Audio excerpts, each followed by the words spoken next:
गणपतीला हात जोडून म्हणायचंय, रक्तांबोधिष्ट पोतोल्लसद ऋणम सरोज धीरुढा कराजे पाशम कोदंड भिक्षु भयमथ गुणम प्यंकुशम पंचबाणां त्रिभाणां सकपालं त्रिनयनलसता पीनवक्षुरोड्यां देवी बालकर्मणां भवतो सुखकरे प्राणशक्ते पराणा।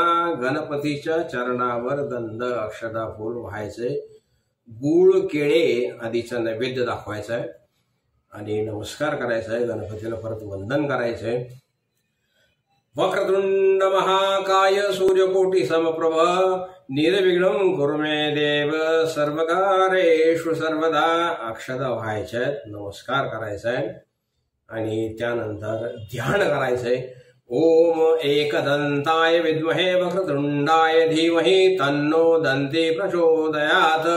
एकदन्तं शूर्पकर्णं गजवक्त्रं चतुर्भुजं पाशांकुशधरं देवं ध्यायेत् सिद्धिविनायकं। श्रीगणपतिर्देवताभ्यो नमः। ध्यायामि ध्यानं समर्पयामि। फूल दुर्वांकुर व्हायचंय आणि नमस्कार करायचा आहे।